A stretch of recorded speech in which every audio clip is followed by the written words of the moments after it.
네, 시청자 여러분 안녕하십니까. 이데일리의 대표 경제종합 시사방송 어쨌든 경제 시간입니다. 매주 금요일 오후 4시 여러분의 경제와 투자 궁금증을 해소시켜드리고 있는데요.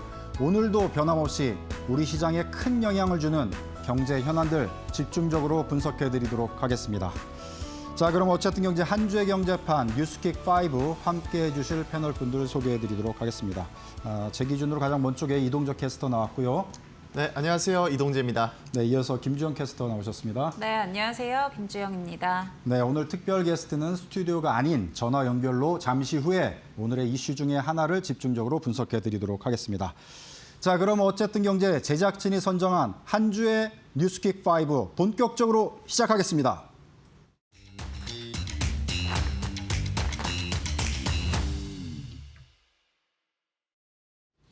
네, 이번 주 우리 경제에 큰 영향을 미친 한 주의 경제판 뉴스킥5 코너입니다.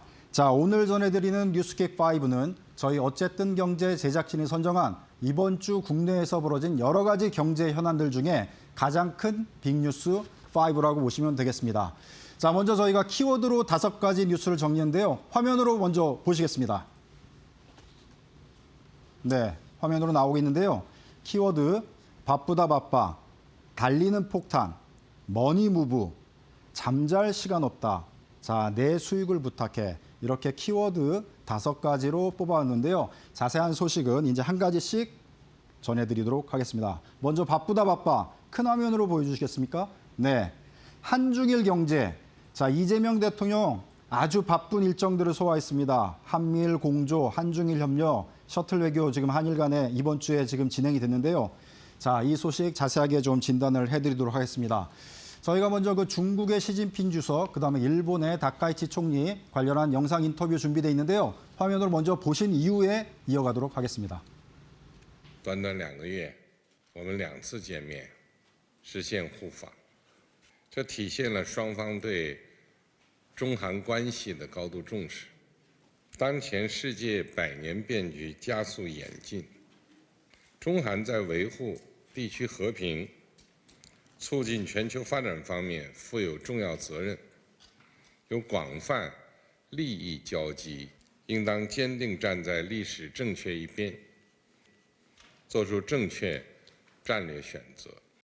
両国を取り巻く戦略環境が厳しさを増す中、日韓関係、そして日韓米の連携の重要性はますます高まっています。大統領との間では、日韓関係の戦略的重要性について認識を共有し、両国が地域の安定に連携して役割を果たしていくべきとの点を確認しました。大統領との間では、今後もシャトル外交を継続していくことで一致いたしました。経済安全保障の分野では、戦略的で互いに利益をもたらす協力を進めていくべく、関係部局間で議論を進めていくことで一致しました。その中で、大統領とはサプライチェーン協力について踏み込んだ議論を行いました。 네. 자, 화면으로 먼저 그 중국 시진핑 주석, 그다음에 일본 다카이치 총리 멘트 영상으로 보셨는데요. 자, 이번 정상회담의 핵심은 중일 간 갈등 속에 한국의 균형 외교가 빛났다. 뭐 이런 평가들이 국내외에서 나오고 있습니다. 자, 실제 이번 한중 한일 정상회담이 우리 경제 성장에 또 경제 협력에 여러 가지 도움으로 작용될지 관심이 집중되고 있는데요. 관련해서 좀 진단해보는 시간 마련했습니다. 국제정세 전문가분 전화로 연결돼 있는데요. 동의대 교수이시면서 아시아통일개발연구소 소장, 그리고 21세기 정치학회 회장이신데요. 김태환 교수님 나와 계십니까? 예, 여보세요? 네네, 안녕하세요. 예, 안녕하세요. 자, 영상으로 잠깐 앞에 같이 보셨을 것 같은데, 자, 한국의 전략적 균형이라고 평가할까요? 전체적으로 이번에 진행된 한중, 한일 정상회담 어떻게 보셨는지 먼저 총평 부탁드리겠습니다. 예, 뭐 기본적으로 그 이재명 대통령이 실용주의를 추구하는 것으로 우리가 그렇게 알려져 있는데, 그런 이재명 대통령에게 충분히 예측 가능한 그런 외교 행태였다고 보고 있습니다. 바람직한 거라고 또 개인적으로 보고 있습니다. 네. 다카이치 일본 총리와의 회담은 이제 셔틀 외교 복원과 함께 특별히 이번에는 이제 총리 고향에서 진행되면서 굉장히 화기애애한 분위기가 연출됐다고 볼 수 있는데요. 앞으로 한일 간의 경제 협력적인 차원에서 어떤 식으로 전개될 걸로 전망하시는지 한번 그 소감 좀 말씀을 해주시면 좋을 것 같습니다. 예. 먼저 그 셔틀 외교라는 그 부분 용어를 한번 제가 좀 지적하고 싶은데요. 본래 셔틀 외교라는 거는 국제관계에서 분쟁의 당사자가 직접 접촉하지 않고 제3자가 양자를 오가면서 중재하는 그런 외교 방식을 말하는데 한일 간의 외교 셔틀 외교라고 하면 좀 다른 의미로 사용되고 있습니다. 그러니까 근현대사에서 상당히 껄끄러움이 여전히 잔존하고 있는 양국 간에는 양 정상이 직접 상대국을 번갈아 가면서 방문해서 관계 개선과 어떤 우호 관계 발전을 추진하겠다는 그런 강력한 의지를 내포한 그런 용어로 사용되는데요. 이런 한일 셔틀 외교가 그동안 그 일본의 야스쿠니 신사 참배나 독도 영유권 주장 그런 것들로 해서 부침을 받아오다가 지난 윤석열 정부 들어서 일본의 기시다 총리 그리고 이시바 총리 사이에서 좀 복원되는 모양을 보였었습니다. 그래서 이번에 작년에 경주 에이펙을 계기로 해서 다카이치 총리가 한국에 와서 정상회담을 했고 이번에 우리 이 대통령이 나라를 방문해서 정상회담을 가짐으로써 이번에 완전히 한일 간의 셔틀 외교가 다시 정착됐다고 이렇게 보는 게 좀 더 사실에 가깝다고 생각을 하고 이번 정상회담을 통해서 양국 간에 협력해야 할 이유가 갈등해야 할 이유보다 훨씬 더 많고 크다 하는데 공감을 한 것으로 보이고요. 네. 향후에도 양국 간에 히토류나 반도체 그리고 또 에너지 등 그런 공급망 강화를 위한 어떤 협력을 경주할 거고 또 CPTPP라고 하는 일본이 주도하고 있는 환태평양 경제 동반자 협정에도 한국이 네. 가입 의사를 재확인했고 일본도 지지해야 하는 입장입니다. 그래서 이런 한일 정상회담에서의 공감대가 분명히 한일 간의 경제 협력 상황에 상당히 밝은 전망을 가능하게 하는 근거가 충분히 된다고 저는 개인적으로 보고 또 최근에 최태원 SK 회장은 한일 경제 공동체 뭐 이런 담론도 많이 얘기하고 있는데 같은 맥락에서 이루어지고 있는 거라고 저는 보고 있습니다. 네. 자, 이에 앞서서 중국에서는 이제 시진핑 주석하고 정상회담을 역시 진행했는데요. 중국 그 시진핑 주석이 역사의 올바른 편에 서라 이렇게 얘기를 했는데 네, 이재명 대통령은 좀 애둘러서 그 얘기를 이제 바로 빠져나가는 그런 멘트를 치면서 맞습니다. 자, 중국과 미국 사이 좀 균형을 잡았다 이런 평가를 받고 있는데 어떻게 보셨는지 좀 평가를 좀 한번 해주시죠.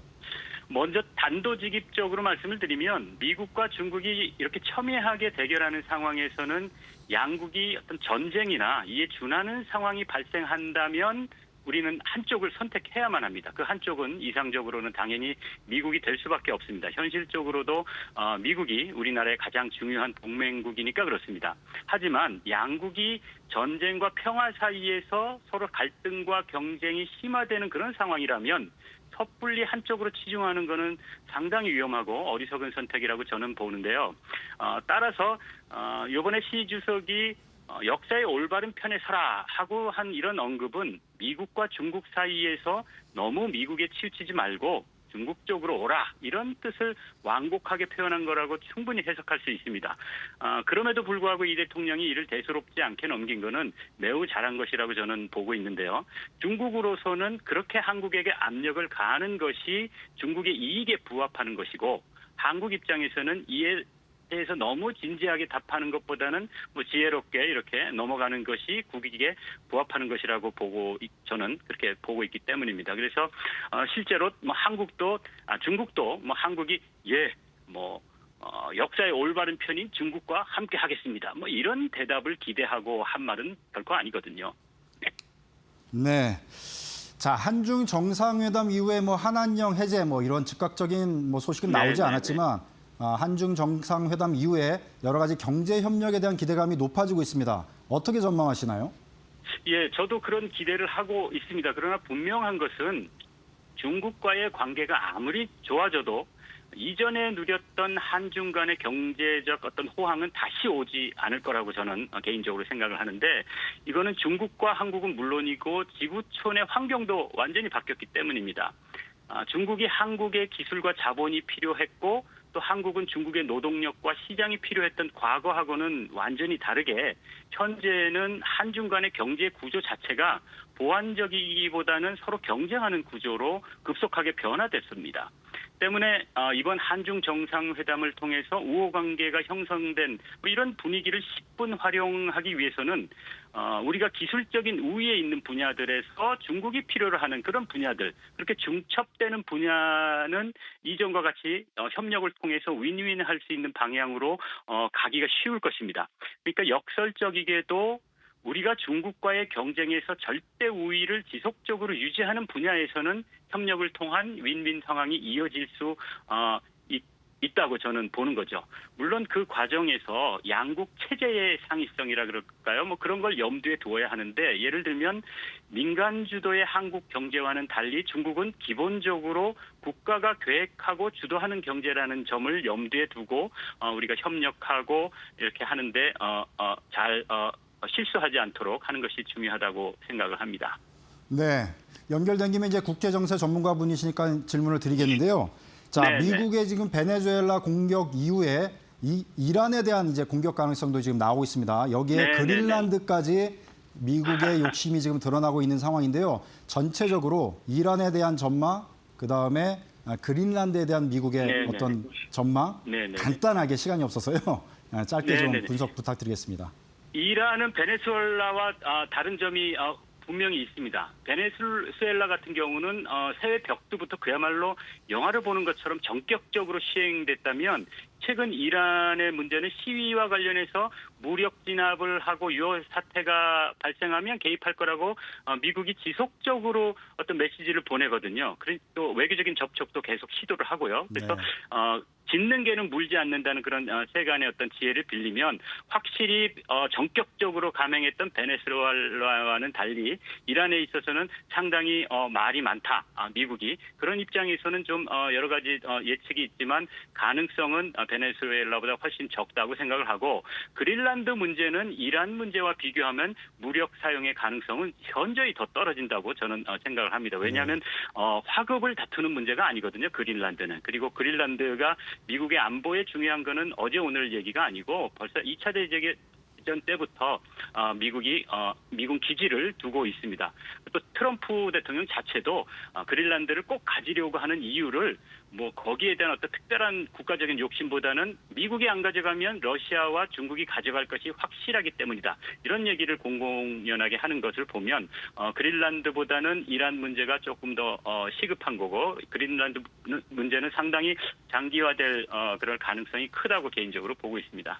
네, 말씀 감사합니다. 수고하셨습니다. 예, 자, 지금까지 고맙습니다. 김태환 동의대 교수와 한중, 한일 정상회담 관련 소식 자세하게 진단해 드렸습니다. 자, 첫 번째 소식은 이렇게 마감을 하고요. 두 번째 저희가 키워드로 정한 달리는 폭탄 내용 어떤 것인지 화면으로 보시겠습니다. 자, 공공교통인데요. 이번 주에 서울버스 파업을 했습니다. 불편을 겪으신 분들 굉장히 많을 텐데요. 문제는 매년 6천억 대의 적자가 지금 나고 있다는 겁니다. 그래서 한마디로 달리는 시한폭탄이라는 이런 말까지 나오고 있는데요. 김주영 캐스터가 좀 자세한 소식 전해주실까요? 네, 앵커님이 이야기하신 대로 이번 주에 출퇴근에 좀 걱정하셨던 분들 굉장히 많으실 것 같습니다. 13일에 서울 시내버스 노조가 파업에 들어가면서 많은 분들이 교통에 있어서 불편함을 겪으신 것 같은데요. 다만 이 파업은 이틀 만에 철회를 했습니다. 노사가 기본급 2.9% 인상, 또 정년 65세까지 연장 등 이 노조의 요구가 반영된 조정안에 합의를 하면서 마무리가 됐고요. 그렇지만 합의했다고 문제가 완전히 해결된 건 아닙니다. 임금 인상으로 회사의 적자가 늘어나면서 서울시의 재정 부담도 커졌다라는 게 시장의 분석인데요. 당초 이 파업 전 협상에서 노조 측에서는 기본급 3% 인상을 요구했고요. 사측에서는 0.5%의 인상을 제시했습니다. 그리고 서울시는 현재 버스 준공영제를 운영을 하고 있습니다. 이 준공영제라고 하면은 민간이 서비스를 제공하고요. 재정적인 부분에 있어서는 민간과 지자체가 같이 관리하는 건데요. 이 버스 운송에 있어서 수익성이 낮은 노선의 안정적인 공급을 위해서 도입이 된 제도입니다. 그런데 지난 2021년부터 2025년까지를 살펴보면 연평균 6,600억 원 이상의 재정 적자를 기록을 하고 있습니다. 이 중에 6천억 원 정도를 매년 서울시가 보전을 해주고 있는 상황이고요. 여기에 내년에는 상여금을 통상 임금에 포함하는 임금체계 개편이 이뤄질 수 있다라는 가능성도 나오고 있는 상황이라서 추후에 버스 요금 인상이 불가피할 것으로 시장은 좀 보고 있는 상황입니다. 네, 잘 들었습니다. 두 번째 소식은 이렇게 마무리를 짓고요.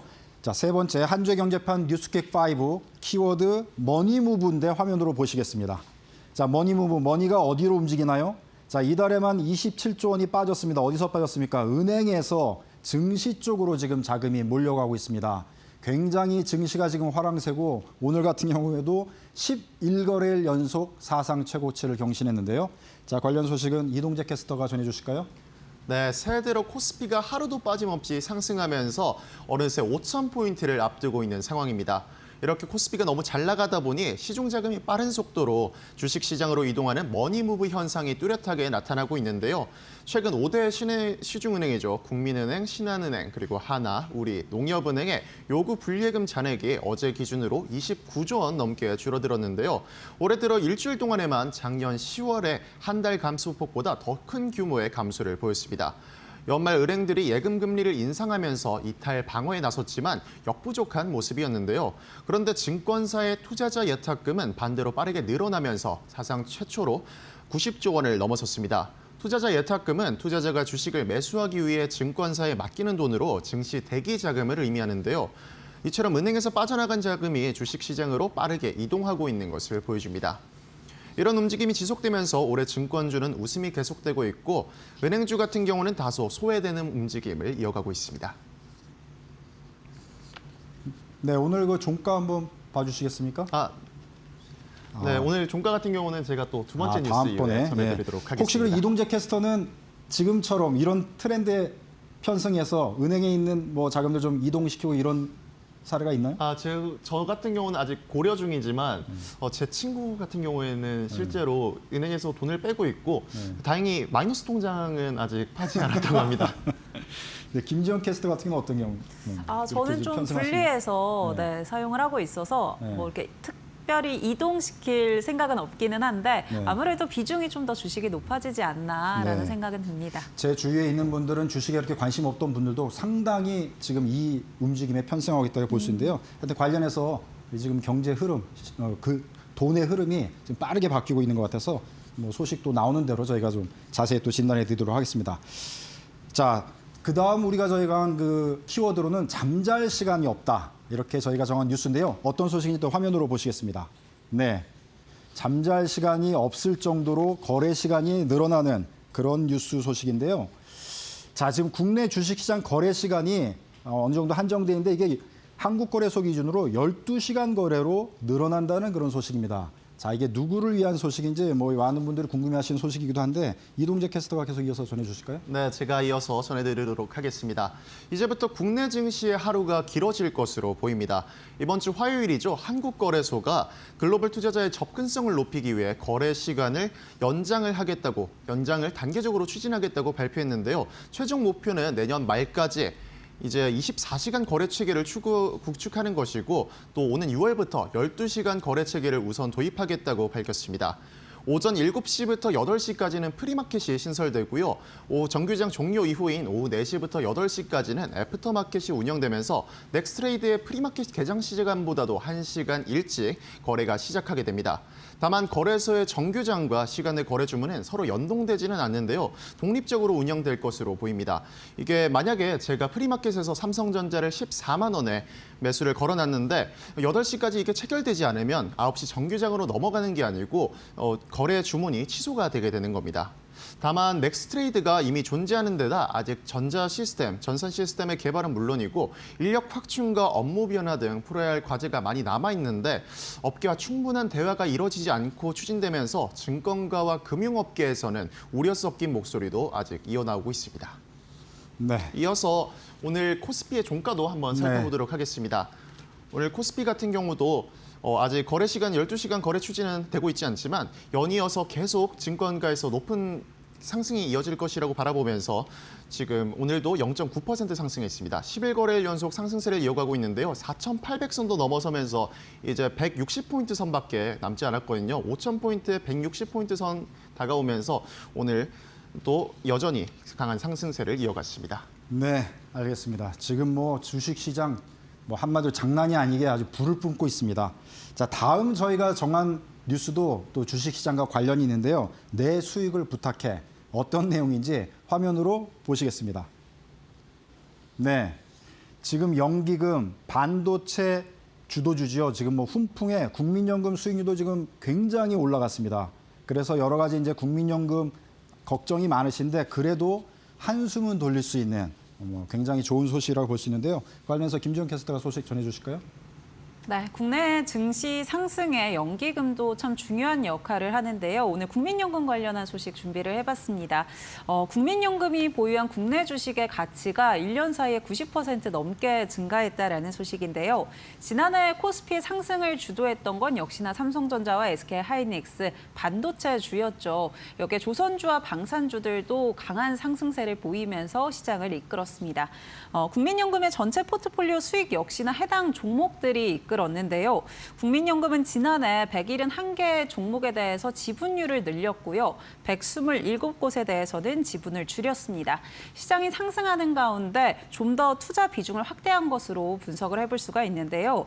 이 가운데 삼성전자에 대해서는 국민연금의 지분이 0.32%포인트 늘었고요. 그런데 주가는 125%가량 늘어나면서 보유 주식 가치가 30조 원 이상 늘어났습니다. SK하이닉스의 경우에는 지분 변동은 없었지만 주가가 270% 넘게 증가하면서 지분 가치도 25조 원 이상 증가했다라는 평가고요. 국민연금이 지난해 지분율을 가장 크게 늘린 기업은 HD 현대마린엔진이었고요. 현재 가장 많은 지분을 보유하고 있는 종목은 LS로 확인되고 있습니다. 그밖에 삼성 에피소홀딩스, 포스코DX, LG CNS와 같은 종목들도 신규로 편입했다라는 점 참고해 보시면 좋을 것 같습니다. 네. 국민연금 같은 경우는 이제 작년에 국회에서 개정안이 통과되면서 올해부터 이제 보험료율도 조금 살짝 오르고 그렇지만 이제 소득 대체율도 이제 43%, 원래 40%에서 43%로 이제 증가가 되는데 관련한 소식은 저희가 어쨌든 경제 2부 초대석 코너에서 더 자세하게 진단해 드리도록 하겠습니다. 자, 한 주의 경제편 뉴스킵 5는 이렇게 마감을 하고요. 어쨌든 경제 제작진이 선정한 뉴스 지금까지 이동재, 김주영 캐스터께서 수고해 주셨습니다. 감사합니다. 자, 이제 이지은 기자가 준비한 뉴스 리포트 하나 보실 텐데요. 최근 증시 호황에 120조 원 규모의 B2가 반도체 업종에 쏠려 있다는 소식입니다. 어떤 내용인지 영상으로 먼저 보시고요. 이 소식 전해드리면서 어쨌든 경제 1부 마치고 저는 잠시 후 2부 초대석 코너로 뵙도록 하겠습니다. 자, 2부 초대석에는 이슬한 보건복지부 차관 모시고 국민연금 어떻게 바뀌고 앞으로 수익률 어떻게 제고가 되는지 또 우리의 노후는 안전하게 맡길 수 있는지 자세하게 살펴드리도록 하겠습니다. 자, 저희들의 노후를 책임질 국민연금 어떻게 진행이 될 것인지 궁금하시다면 어디 가시지 마시고 채널 고정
최근 코스피 지수가 연일 최고가를 경신하는 가운데 빚을 내 주식에 투자하는 비투 규모도 빠르게 불어나고 있습니다. 대차거래장고는 지난 9일 이후 121조 원대를 유지하고 있습니다. 대차거래장고는 투자자가 빌린 주식의 누적 규모로 공매도 수요와 함께 시장의 투자 심리를 가늠하는 대표적인 지표로 활용됩니다. 대차거래장고가 120조 원을 넘어선 건 지난해 11월 13일 이후 약 2달 만입니다. 최근 증시 상승 흐름과 맞물려 투자 레버리지가 빠르게 확대되고 있음을 보여줍니다. 특히 반도체 대형주 중심으로 신용거래융자가 집중되는 모습이 두드러집니다. 올해 들어 대차거래장고 1위는 삼성전자로 13조 원대, 2위는 SK하이닉스로 11조 원대를 기록했습니다. 이어 한미반도체, LG에너지솔루션, 셀트리온이 뒤를 이었습니다. 이 같은 흐름의 배경에는 AI 확산에 따른 메모리 반도체 랠리 기대와 함께 상승장에서 소외될 수 있다는 이른바 포모 심리가 확산되고 있다는 분석이 나옵니다.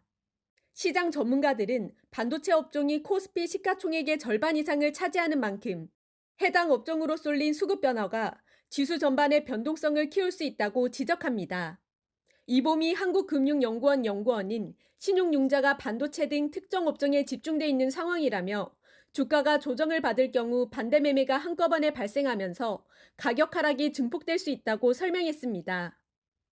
공매도의 장점은 이와 같이 급등하거나 과열된 종목을 대해서 조정을 받고 적절한 가격을 유지해주는 순기능이 있습니다. 그렇지만 또 반대로 주가가 급락할 때 더 주가를 크게 하락시키는 그런 부작용도 있다. 이렇게 볼 수 있습니다. 주가 상승 기대가 레버리지 투자로 이어지고 있는 만큼 단기 흐름에 편승하기보다는 업종별 수급 구조와 변동성 확대 가능성을 함께 점검하는 신중한 투자 판단이 필요하다는 조언입니다. 이데일리 TV 이지은입니다.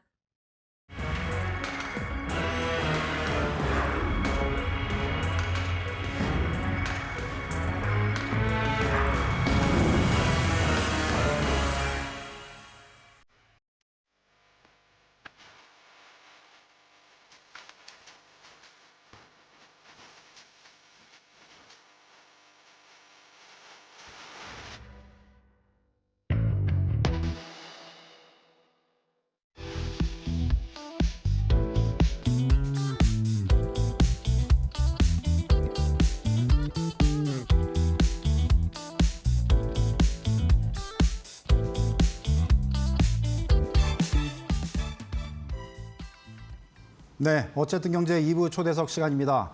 오늘은 올해부터 국민연금의 여러 제도들이 바뀌었는데요. 어떤 내용들이 바뀌고 또 개정이 됐는지 자세히 살펴보고요. 그리고 국민연금이 앞으로 우리의 노후를 정말 책임질 수 있는지 걱정하시는 분들 많이 계신데 오늘 그 궁금증 깔끔하게 해소시켜드리도록 하겠습니다. 자, 도움 말씀 위해 이슬한 보건복지부 차관 나오셨습니다. 네, 안녕하세요. 네, 안녕하세요. 네, 복지부 1차관입니다. 네. 자, 우리 차관님 제가 다른 기사나 뭐 영상으로 많이 뵀는데 오늘 또 이제 인터뷰로는 또 처음 뵈서 굉장히 반갑고 또 여러 가지 궁금한 것도 많이 있는데 제가 이제 편하게 여쭤볼 테니까요. 예, 오늘 초대해 주셔서 너무 감사합니다. 예. 네. 감사합니다. 자, 국민연금 연금 개혁이 사실 이제 국회에서는 작년에 이제 그 통과가 됐잖아요, 법안이. 네. 그래서 이제 올해부터 이제 적용이 되는데 실제 올해를 기준으로 국민연금이 어떤 것들이 바뀌는 건지 큰 틀에서의 어떤 그 개요를 한번 좀 말씀해 주시면 좋을 것 같습니다. 예, 올해 바뀌는 게 굉장히 많습니다. 그러니까 저희가 이제 보험료도 올라가고 소득 대체율도 올라가고 또 크레딧도 드리고 또 지역 가입자 같은 경우는 보험료 지원도 하게 되고 그다음에 그동안에 이제 국가가 이거 지급을 해주느냐 마느냐 이런 얘기 있었는데요. 이번에는 확실히 국가 지급 보장의 의무도 넣습니다. 자세하게 좀 말씀을 드리면 보험료는 이제 9%에서 13%로 올라갑니다. 근데 이걸 한꺼번에 올리지 않고 0.5%포인트씩 8년간. 네, 그렇죠. 그러니까 올해 26년부터 33년까지 쭉 이렇게 올라가도록 설계가 되어 있고요. 그다음에 대체율도 지금 41.5%였는데 이제 25년에요. 근데 26년부터 43%로 이제 한꺼번에 올라갑니다. 그다음에 크레딧도 그동안에 이제 아이를 낳으면 이제 12개월 이렇게 가입 기간을 인정을 해드렸는데 네. 그동안은 둘째부터 저희가 해드렸어요. 네. 근데 이번 첫째부터 이제 가입을 인정을 해드리고 네. 셋째부터는 18개월까지 이제 인정을 해드리는 걸로 바뀌게 됩니다. 네. 그동안에 또 이제 50개월 상한이 있었는데 이제 그것도 없어지게 되고요. 네. 또 하나는 지역 가입자 같은 경우에는 본인이 보험료를 다 내야 하는 네. 그런 문제가 있었는데 네. 지금도 물론 본인이 다 내야 됩니다. 네. 그런데 직장 가입자는 이제 사업자가 반을 부담을 하니까 지역 네. 가입자는 그런 게 없어서 이번에는 좀 소득이 낮은 지역 가입자 같은 경우에는 네. 보험료 50%를 지원하는 제도를 올해 네. 이제 처음으로 이제 시행을 하게 됩니다. 전에는 이제 보험료를 안 내다가 새로 내시는 분, 납부 재계좌만 저희가 해드렸는데 올해부터는 그냥 일정 소득 수준 이하의 지역 가입자는 모두 지원해드리도록 바뀌었고요. 네. 아까 마지막에 이제 군 크레딧도 하나 있습니다. 네. 그동안에 군대를 갔다 오면 6개월만 저희가 드렸는데 네. 요것도 12개월로 네. 늘려드립니다. 네. 근데 다만 올해부터 이제 제대하시는 분만 해당이 되고요. 그 전에 군대를 다녀오신 앞서 분 갔다 오신 같으면 분들은 안 됩니다. 6개월만 드리고요. 네, 저 같은 사람은 해당이 안 되는 거로. 죄송합니다. 올해부터 다녀오시는 분들만 네. 제대하시는 분들은 네. 그렇게 해당이 됩니다. 네. 그리고 말씀드린 대로 좀 재정 당국과 어려움이 있었는데 이제 네. 국가가 네. 연금을 지급합니다. 지급 네. 보장을 명확하게 법에 네. 이제 반영을 했습니다. 네. 네. 자, 전체적으로 이제 바뀌는 내용들을 설명해 주셨는데 여러 가지 이제 혜택들이 늘어나는 거는 또 이제 알겠고 근데 비용도 사실 늘어나는 거잖아요. 그래서 아까 이제 말씀하실 때 보험료율이 9%에서 네. 이제 14%까지 매년 이제 단계별로 올라간다 말씀해 주셨는데 네. 실제로 그러면 올해 우리가 얼마를 더 내고 나중에 얼마를 받게 되는지 사례를 들어서 좀 쉽게 좀 설명을 하나 좀 예를 들어서 해주시면 좋을 것 네, 같습니다. 이게 이제 연금이 참 어렵습니다. 이게 쉽게가 어려운 게 막 40년을 가입을 해야 네, 되고 네. 이런데 올해 저희가 이제 국민연금 가입자들이 되게 많잖아요. 2,100만 가까이 되는데 네. 그중에 평균 소득이 있습니다. 네. 그 소득이 319만 원이에요. 자, 예를 들면 이제 319만 원 원을 기준으로 월소득으로 치면 기준했을 때, 예. 네네. 보험료 0.5%포인트 올라가는 그 수준은 15,970원입니다. 그 정도를 더 내게 되는 네, 거네요. 됩니다. 예. 네, 이제 전체 금액은 28만 원에서 30만 3천 원인데 어쨌든 네. 추가적으로 내야 될 건 15,970원인데 네. 아까 말씀드렸던 직장 가입자는 반 정도 회사가 내주시니까 네. 실제로 본인이 내는 건 7,990원 네. 정도 되고요. 이게 이제 내년만 올해만 0.5%고 이게 그 다음부터는 또 계속 올라가잖아요. 이제 네. 그거를 염두에 두시면 될 것 같고요. 네. 받는 돈도 네. 아까 41.5%라고 소득 대체율 말씀드렸는데 네. 원래는 41.5, 40.5, 네. 40, 41 뭐 이렇게 내려가게 돼 있는데 점점 안 좋은 상황으로 가고 있어요. 근데 이제 지난해 연금 개혁을 해서 43%로 됩니다. 네. 그래서 받는 돈은 아까 말씀드린 319만 원 기준 네. 한 9만 4천 원 가량 더 받게 됩니다. 그러니까 내는 것보다는 받게 되는 게 훨씬 더 올라간다. 그렇습니다. 결과적으로. 결과적으로. 예, 네. 그러니까 조금 보험료율, 그러니까 국민연금 내는 네, 네, 거가 조금 늘어난다고 해도 네, 네. 너무 이렇게 부담스러워 하시지는 말고 그러니까 받는 게 더 좀 나의 많아진다. 노후가 더 네. 많은 소득을 내가 받게 되는 거니까 네, 네. 걱정하지 않으셔도 된다. 네, 걱정하실 필요는 없으십니다. 네, 자, 근데 네. 이제 일부 또 이제 시민들께서는 걱정하시는 게 소득 대체율이 어쨌든 올라가니까 네. 그러면 이거 어떻게 보면 쉽게 말해서 다 거덜나는 거 아니냐? 네. 나중에 이거 어떻게 되는 거냐? 네. 가입자들 부담이 결국은 더 커지는 거 아니냐? 뭐 이런 네. 우려의 소리도 있긴 있어요. 이거에 대해서 또 이제 어떻게 설명해 주시나요? 그러니까 아까 말씀드린 대로 네. 그러니까 대체율이 올라가는 건 사실입니다. 여기서 제가 하나 좀 말씀드리고 싶은 건 그러니까 사람들이 좀 오해하는 거는 요걸 올리면 네. 지금 받고 계신 분도 올라가지 않냐. 네. 그 청년분들이 내가 돈 냈는데 지금 연금 받으시는 분이 더 받아가는 거 아니냐 이렇게 말씀했는데 그거는 아니에요. 안 낸 사람은 못 받는 예, 거죠. 43% 적용은 지금 내는 사람부터 적용된다는 걸, 그러니까 26년부터 더 추가된 보험료를 내는 사람들만 적용이 된다. 요거는 좀 분명히 말씀을 지금 드리고 싶고요. 수급자들은 해당이 안 되는 없다. 거예요. 예, 이미 지금 이제 앞으로 올해부터 더 보험료를 내는 사람들한테만 사람만 이제 해당이 된다. 해당이 되는 거기 때문에 예, 예. 기존에 있는 무슨 국민연금 기금을 거덜내고 막 이렇게 없애버리는 그거는 게 아니다. 아니다. 예, 그러니까 그리고 예. 네. 그다음에 또 하나 이제 소득 대체율을 올렸는데 네. 그러면 더 나빠진 거 아니냐? 네. 나빠지긴 하는데 네. 보험료도 올렸잖아요. 네. 그러니까 저희가 재정 안정성에는 둘 다 그러니까 재정 안정과 노후 소득 보장이 둘 다 좀 뭐 반쪽짜리 개혁이라고 말씀합니다만 둘 다 기여하는 방식으로 연금 개혁은 이루어졌다. 네. 이렇게 말씀드리고 싶습니다. 네, 알겠습니다. 그 부분이 이제 이해가 되는데요. 네. 근데 이제 또 많은 분들이 또 우려하시면서 또 질문을 갖고 계시는 게 단기적으로 그렇게 진짜 지속 가능하게 이게 정말 계속 받을 수 있는 건지, 내가 생을 마감할 때까지 네. 정말 받을 수 있는 건지, 지속 가능한 국민연금의 운영 체계는 가능한 건지, 이런 거에 대해서는 또 어떻게 설명해 주실까요? 근데 사실 그거는 좀 지금 이 방식으로 계속 운영을 하면 네. 지금의 인구 구조가 그대로 유지된다면 네. 저희가 71년 뭐 이렇게 네. 연금이 소진된다고 하잖아요. 네. 그래서 이게 지속 가능하냐 하는데 네. 그냥 상식적으로 우리가 생각을 해보면 네.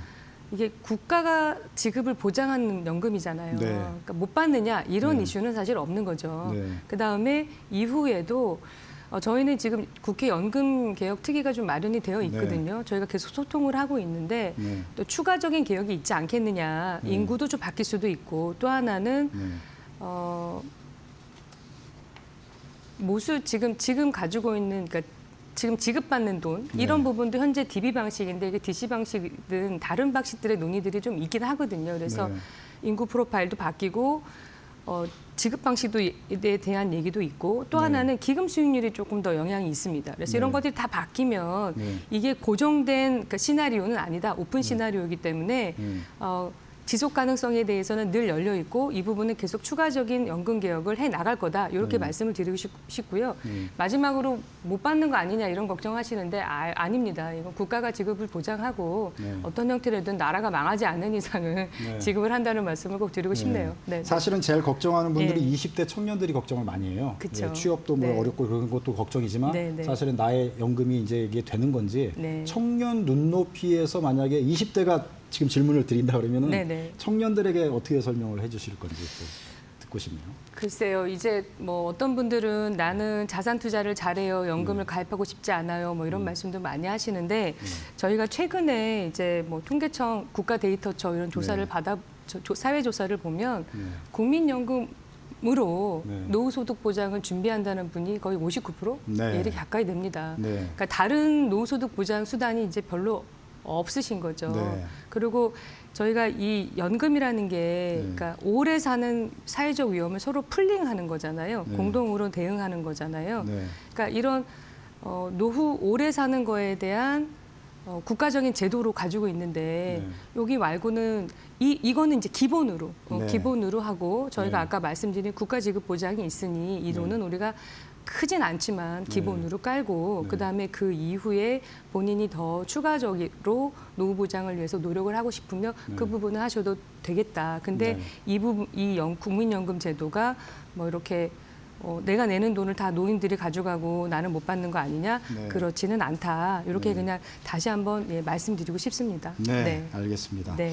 자, 앞서 저희가 그 한주의 경제편 뉴스케 5에서도 전해드렸는데요. 국민연금 지금 기금 운용 수익률이 굉장히 좋아요. 작년 네네. 특히 예, 작년에 그렇습니다. 엄청 좋은데 그 수익률이 좋은 그 성과에 가장 큰 영향을 미친 거는 우리 차관님께서는 뭐라고 보시나요? 작년에 수익률이 저기 18.6%, 잠정이긴 합니다. 18.6%고요. 기금 수익만은 228조 원 엄청난 거죠. 거뒀습니다. 네. 수익의 원인은 뭐냐? 이유가 뭐냐? 사실 국장이 좋았습니다. 네. 예, 국장 수익률이 83% 가까이 네. 되고요. 네. 해외도 한 20% 가까이 수익률이 네. 있었고요. 네. 네. 그다음에 기본적으로 저희는 이제 어떤 장은 좋기도 하고 어떤 장은 나쁘기도 하고 막 이렇잖아요. 저희는 이렇게 포트폴리오를 이제 좀 다양하게 구성을 하고 있다는 게 우리 네. 수익의 장점이라고 봅니다. 네. 재작년에는 해외 투자가 좋아서 수익률이 한 15% 이상이 났었고 네. 올해는 해외가 조금 저조했지만 국내가 잘하면서 네. 또 났고 그래서 저희는 포트폴리오를 다양하게 구성하고 있다는 게 국민연금 수익률이 높은 그 이유가 아닌가 싶습니다. 네. 자, 수익률이 좋다 그러면 이제 좋다고 생각하면 되는데 제 주위에 질문을 이걸 좀 해달라고 해서 제가 전해드리는 건데요. 네네. 환율 상승 효과 때문에 어부질이 수익률 좋아진 거 아니냐, 막 이렇게 좀 까칠한 질문을 하고 싶어하는 분들이 계신데 그러세요? 그런 건 어떻게 또 설명해 주실 수 있으신가요? 이건 정확하게 말씀드릴게요. 저희가 이제 수익률을 연말에 한번 자르잖아요. 24년 말의 환율은 1,470원. 네. 25년 말 환율 얼마인지 혹시 아시나요? 1,439원. 9. 더 적습니다. 그러니까 지난 24년 환율이 더 높았어요. 그러네요. 네. 그러니까 환율 때문에 25년 수익률이 더 좋았다? 이거는 이제 그러니까 팩트가 아니죠. 틀린 거네요. 예, 아닙니다. 그거는. 네. 네. 작년에 연말 24년에 종가 환율이 25년 종가 환율보다 높았어요. 네. 그러니까 환율 때문에 25년 수익률이 네. 좋았다는 건 사실이 팩트 자체가 어긋납니다. 네, 그건 아닙니다. 아, 예, 그건 왜냐하면 이제 아닙니다. 연으로 해서 이제 연말 그걸로 딱 연말에 부킹을 계산- 네. 하니까요. 네, 네. 자, 그래서 우리는 이제 환율이 계속 오르니까 네, 네. 당연히 이제 시간이 지나면서 국민연도 이걸 좀 혜택을 본 거 아니야 이렇게 네. 생각을 할 수 있는데 실제 숫자로 보면 아니다. 아니다. 아니다. 네. 또 하나 말씀드리고 싶은 건 네. 우리 기금운용본부가 막 그 달러를 올리는데 이게 성과급이 많으니까 달러를 올리는데 뭐 열심히 한다. 이것도 아닙니다. 아니다. 왜냐하면 네. 그동안의 기금운용본부는 네. 알파만 네. 초과 성과만 가져갔고요. 소위 네. 말하는 베타. 그러니까 네. 환 때문에 시장 가격 변동에 따른 그 수익률을 성과급으로 가져가지 않았어요. 네. 지금은 조금 바뀌긴 했습니다만 네. 그리고 그 초과 성과하고 환율하고는 상관관계가 반대입니다. 네. 그래서 우리가 아무리 뭐 많이 투자한다 그래도 어떻게 네. 환율을 막 이렇게 올릴 만한 역할을 할 수도 없고 그만한 규모도 아니고 네. 그렇게 할 유인도 네. 없다. 그렇게 예, 하지는 않는다. 예, 그렇게 할 필요가 없다. 없다. 예, 이게 네. 답입니다. 네. 팩트도 이제 체크를 해드리면서 네. 여러 가지 오해도 풀어드리는 시간으로 저희가 마련했습니다. 감사합니다. 자, 지금 주식 시장이 좋아서 국민연금도 좋고 결국 이제 우리 국민의 노후도 좋아지는 거잖아요. 그러니까 수익률이 좋다는 거는 국민연금 입장에서 되게 좋은 건데 이게 어떤 상관관계와 실제로 국민연금의 안정성 차원에서 어떤 의미가 있는지 우리 일반 시청자분들에서 좀 그런 것도 좀 자세히 이 자리에서 좀 설명해 주시면 좋을 것 같아요. 그때 연금 개혁할 때도 말씀을 드렸는데요. 네. 그러니까 수익률이 그러니까 기금의 소진 연도를 연장하는 데는 네. 보험료를 인상하는 방식이 하나 있고 네. 기금 수익을 올려서 네. 기금 소진 연도를 연장하는 방법이 있습니다. 수익률 1% 정도가 올라가면 네. 소진 연도를 한 7년 정도 더 연장을 합니다. 연 예. 1% 수익률이 올라가면 네, 근데 연 1% 수익률이 추가로 올라가면 네. 7년 7년은 정도의 늘려요? 소진을 네. 기금을 늘 걱정하시잖아요. 네. 그 기금이 소진되는 연도가 뒤로 확 네. 밀리게 되는 거죠. 네. 근데 이제 여기서 1%는 올해가 1%가 아니라 계속 1%가 돼야 되는 거죠. 예를 들어 5.5%를 하려면 계속 5.5%를 해야 71년에 소진이 되는 거고 만약에 1%더 올린다고 그냥 상식적으로 얘기하면 예를 들어 6.5%를 한다. 그러면 이제 그거는 기금 규모가 더 베이스가 커지기 때문에 90 몇 년까지 가기도 합니다. 근데 그걸 우리가 할 수 있느냐, 이거는 다른 문제이고요. 어쨌든 수익률이 올라가면 기금이 소진되는 연도가 뒤로 미뤄진다. 예, 네. 그런 재정 안정의 효과를 갖게 됩니다. 네. 예. 자, 국민연금이 최근에 그 외화 조달 다변화 방안으로 이제 외화 채권 발행을 좀 계획 중인 걸로 얘기를 들었거든요. 네네. 이런 것들은 또 어떤 의미가 있는지 상당히 또 이것도 우려하시는 분도 있거든요. 한편에서는. 네. 아, 요즘 어떤 의미인지 설명해 네, 뭐 국민연금을 둘러싼 여러분들이 말씀을 많이 하셔가지고요. 네.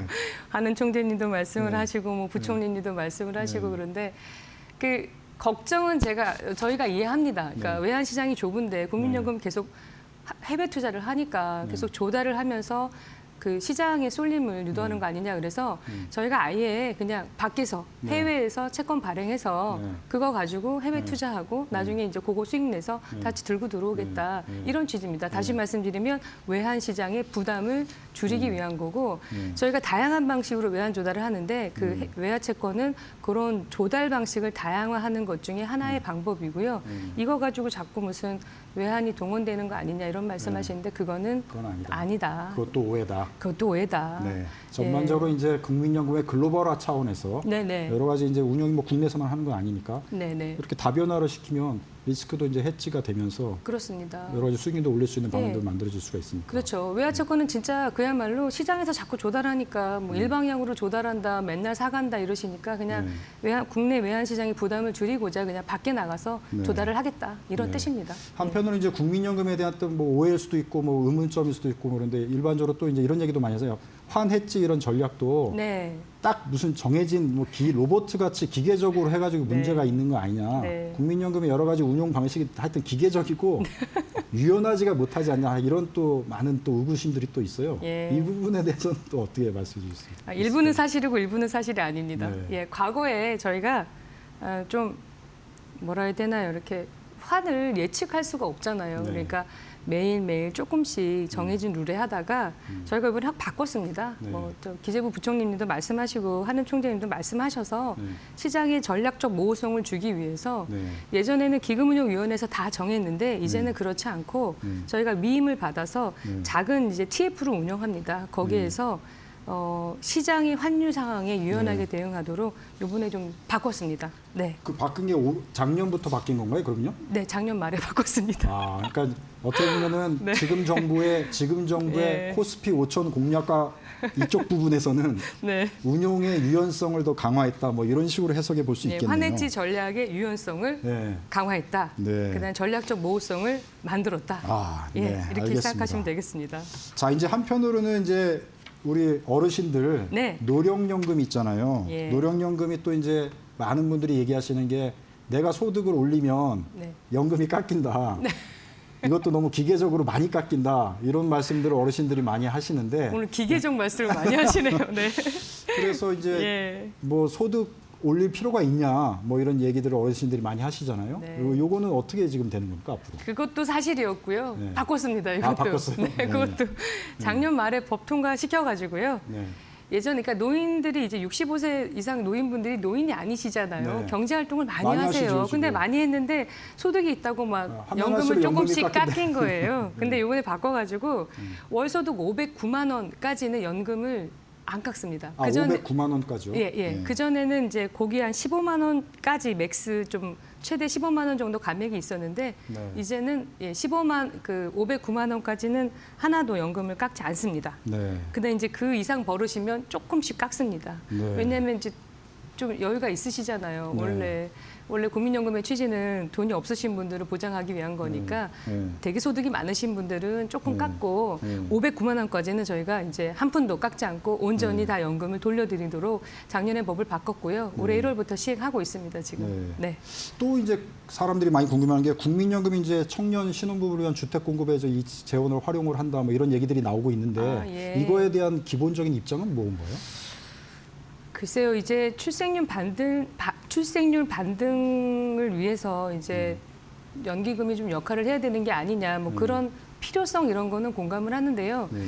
이게 잘 아시겠지만 이 연금은 우리 이제 앵커님도 내셨을 텐데 네. 앵커님 돈이 있잖아요. 네. 예, 이게 국민들의 노후 자산이잖아요. 네. 그럼 저희가 성실한 관리자로서의 의무를 다 해야 되고 네. 원칙이 있는데 이게 진짜 필요한가? 네. 그다음에 연금이 해야 될 역할인가? 이런 네. 부분에 대해서 사회적 합의가 좀 필요합니다. 네. 그래서 이건 네, 기금운용위원회에서 뭐 사회적 합의를 통해서 논의가 진행이 되어야 되지 않을까 이렇게 생각합니다. 네. 네. 자, 이게 시간이 별로 없어가지고 끝으로 네. 이제 질문을 드려야 될 것 같은데. 네. 자, 일단 청년 세대가 제일 걱정을 많이 하고 있어요. 앞으로 네. 미래에 국민연금이 이제 기금 고갈되지 않냐 뭐 여러 가지 걱정들을 많이 하다 보니까 자, 청년분들에게 꼭 이거 한 가지만은 기억했으면 좋겠다. 마지막 메시지를 전해주시면 어떤 말씀해 주실 수 있을까요? 아까도 말씀을 드렸는데 그 본인의 노후 소득 보장을 위한 다양한 방법들이 있습니다만 국민연금은 사실 기본이고 우리가 국가데이터처의 그 사회조사에 따르면은 이거 외에는 58.5%네요. 제가 지금 보니까 네. 58.5%가 국민연금으로만 노후소득 보장을 합니다. 네. 그리고 지금의 약간 불합리한 재정 구조는 일단 모수 개혁으로 한번 조정을 했잖아요. 네. 그다음에 앞으로도 국가가 지급 보장을 약속하는 국가가 운영하는 보험인데 어디 민간 하는 데하고 똑같이 취급하시면 안 된다. 저희가 내시는 돈은 반드시 연금으로 돌려드릴 수 있도록 네. 노력을 할 거고 또 그렇게 법에 의무가 되어 있으니 걱정하지 않으셨으면 좋겠다. 이렇게 말씀드리고 싶습니다. 네.